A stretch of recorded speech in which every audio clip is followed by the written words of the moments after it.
What is happening, everybody? This is Cody, aka DFS Prodigy, coming to you live, breaking down this upcoming seven-game NBA slate. Can we just talk about a minute what happened today with the news with Jaylen Brown going from illness, was questionable, to now active in a matter of like 20 minutes. Joel Embiid getting rolled out 15 minutes before the game. With the Steve Kerr news, I mean, we already had Kyrie Irving news. It's been a weird freaking slate, but I can't wait to see what the line's going to be for the winning tonight. And that's why I'm just going ahead and hopping in here and talking about this seven gamer, because maybe we'll get more news for tomorrow and it will be a cluster like it was today. Um, I can't believe it, but it is what it is. This is NBA season. So before we begin, though, hit the like button for me. Definitely subscribe. I didn't do a video, like I said, for yesterday's, or I guess today's slate, technically yesterday's, for looking at this one. Because I got home late from on off duty, so I didn't have time. But I'm glad I didn't do a video based on all the news. So, because it would have been not worth it based on the Steve Kerr news, because that changed the whole entire slate. But we'll kick it off with Brooklyn and Charlotte for this Saturday slate. On the Brooklyn side, no Kyrie Irving, obviously. Nike suspended their deal with him, so I don't imagine him playing anytime soon. It's the KD show. I mean, he showed out tonight. He dropped Daniel Gafford. I mean, it was a good game for Kevin Durant, to say the least. Nicholas Claxton continues to look good. He looked good today. I mean, he put up great numbers today. I like him at 6'1", especially in this matchup. Royce O'Neal still good in the mid range. Joe Harris didn't look too well. He's the I really wish we could get kind of the 3-point shot down for Joe Harris, but it's not going there. Edmund Sumner, sorry, he looked good today. You can certainly go to him at 3-2 for value if we need it. Just to, again, depending on all the news. But on the Charlotte side, so Terry Rozier, he sat out today's game. So if he's going to be out once again, I'm going to go right back to the one to Disper Jr. I still like PJ Washington at 5'8". I really need Jalen McDaniels to step up so far. I mean, they're getting the break speed out of them against the Memphis team right now. Kelly Oubre, it's all depending on his shot. Again, this is all depending on if Rozier's out, if Hayward's out, and then if Cody Martin is out once again. So we're just going to kind of wait and see on that. On the Boston side, so again, the news with Jaylen Brown was interesting today. He got downgraded to questionable with the illness, and all of a sudden, 20 minutes later, he got upgraded back to playing and active. If something does happen to him, I want to be on Jason Tatum on 10,000. It's hard not to love Jason Tatum. And I want to be on Malcolm Brogdon at only 4.6. That's just depending on Jaylen Brown. Again, he doesn't have a tag right now, but we don't know what's going to happen tomorrow. Marcus Smart, I'm not really on. I'm not really on Al Horford. Sorry. I'll be on Jason Tatum, mainly. On the Knicks. So, Quentin Grimes started today. And at 3-1, he picked up two quick fouls. So if he's active, or not if he's active, if he's starting again at 3-1, I don't mind going to him. Because again, just depending on how we're gonna shake out the value. But Julius Randle 7A, I'm not really on him in this matchup. Jalen Brunson's always an option in the mid range. Hardstein and Mitchell Robinson are both splitting minutes. I'm not really on either one. And RJ Barrett with Quentin Grimes back, not really on him. And then Cam Reddish's role is pretty much demolished now based on Quentin Grimes being active and starting. On the Pelican side, everybody seems to be healthy now.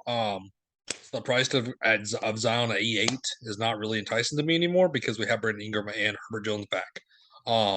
This is a high-paced matchup, but at CJ McCollum 8-6, I'm not really on him. I would get to Brandon Ingram at 8-2.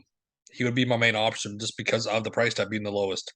I'm not getting to Trey Murphy now at 6,000. I'm not getting to Larry Nance at 5.5. I'm not getting to Devontae Graham either at 4.9. With everybody healthy, it's hard to get to them. But Herbert Jones is value at 4.7 starting on Atlanta side. So we have Trae Young news. So he is questionable.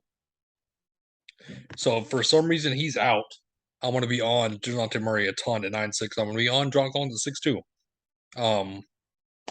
Those are the main two pieces.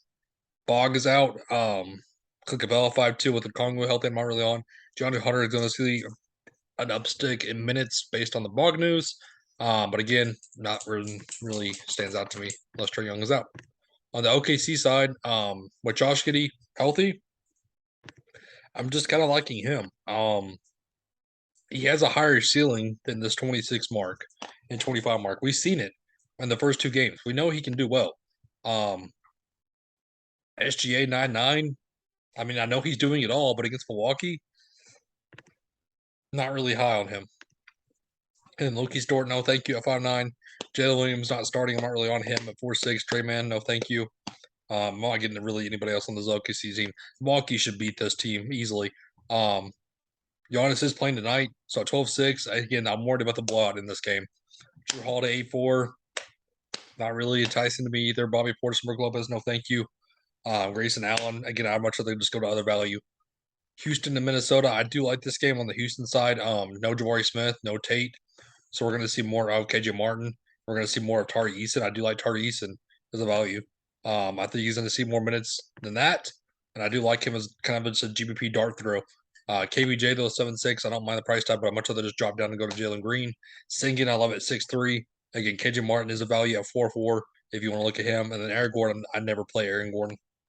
Eric Gordon, sorry, not Aaron. And then on the Minnesota side. So Towns at 8-9. This is a smash spot for Towns, but this is also a smash spot for Rudy Gobert. That's the thing. I'd rather go to Karl Anthony Towns just based on the ceiling. Anthony Edwards 8-3. I don't mind him. Jalen Noel off the bench is always in play at 5-1. Is just the price tag steadily increasing? That's my only issue. And then D'Lo at 7-1. I'm much rather just go to other mid-range options.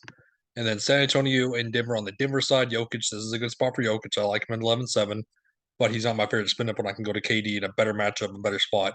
MPJ in the mid range is 6'6" is okay, but I'd much rather just drop down and go to Jalen Murray, Jamal Murray, who has looked good recently. He looks like he's back. I do like his price tag at 6'2". And then on the Spurs side, Keldon Johnson 7'4", a little bit expensive. I do like Devin Vassell at 6'7". I think he's going to be a GPP option. Then Jacob Poeltl 6'9". I don't like the matchup for him whatsoever. And let's go to this last game. Portland and Phoenix. On the Portland side, if Dame should be out still, and then Simons, if he's out with the foot injury, we're gonna get to more of Shaden Sharp, and where's Keon Johnson? Keon Johnson's at 3-7. Justin Winslow started. I do like him at 4-9. I don't mind going to Josh Hart either in the mid range at 6-5.